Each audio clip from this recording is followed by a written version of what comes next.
सबसे पहले मैं अपने सारे सुनने वालों को, देखने वालों को सलाम पेश करता हूँ और खान साहब का पैगाम उनको दे रहा हूँ कि जितनी भी स्ट्रगल हम कर रहे हैं और जितने अरसा से खान साहब जेल में हैं, उनका एक एक मिनट आप ही लोगों की आज़ादी के लिए जेल के अंदर है। वो अगर इस वक्त जेल के अंदर है, ही शुडंट बी। एक फेक केस में उनको अंदर रखा गया है। वो सिर्फ कंप्रोमाइज़ नहीं कर रहे हैं, वो इन लोगों के हथकंडों से ब्रेक नहीं हो रहे। वो जेल में सिर्फ अंदर इसलिए है ताकि आपकी आज़ादी प्रोटेक्टेड हो और आपकी फ्रीडम प्रोटेक्टेड हो, आपके राइट्स प्रोटेक्टेड हो, आपके इंस्टीट्यूशन आज़ाद और इंडिपेंडेंट हो। उसके लिए हम स्ट्रगल कर रहे हैं। इस मुल्क का मुकद्दर सिर्फ और सिर्फ जमहूरियत है और आईनी जमहूरियत। आईनी जमहूरियत वो होता है जिसमें बादशाहत ना हो, वो जमहूरियत जिसमें सारा पावर एक पर्सन के पास ना हो, बल्कि वो चेक इन बैलेंसेज हो, जिसमें इंस्टीट्यूशन स्ट्रांगर हो, जिसमें अदलिया आज़ाद हो, जिसमें अवाम के हुकूक का तहफ़्फ़ुज़ हो, जिसमें एक माँ बहन की इज्जत महफूज हो,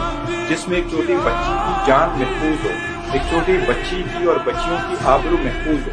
हम उस सरकार, उस स्टेट के लिए, उस रियासत के लिए कोशिश कर रहे हैं। अल्हम्दुलिल्लाह हमारा पाकिस्तान ऐसा है और ऐसा होकर के रहेगा। हमारे मुल्क में हमारे साथ बहुत नाइंसाफियाँ होगी। आप लोगों ने देखा जब जब इलेक्शन आते हैं तो इलेक्शन का मकसद ये होता है कि साबिका हुकूमत की कारकर्दगी को मद्देनजर रखते हुए अवाम उनका एहतसाब करें और आइंदा फ्यूचर के लिए अपने नुमाइंदगान का इंतखाब करें। यही आईनी तरीका है जो सदियों से राइज है और हम भी इसका हिस्सा बनना चाहते हैं। हम चाहते हैं और एक ही मुद्दा है खान साहब, जिसकी सबसे बड़ी मिसाल मैं आपके सामने।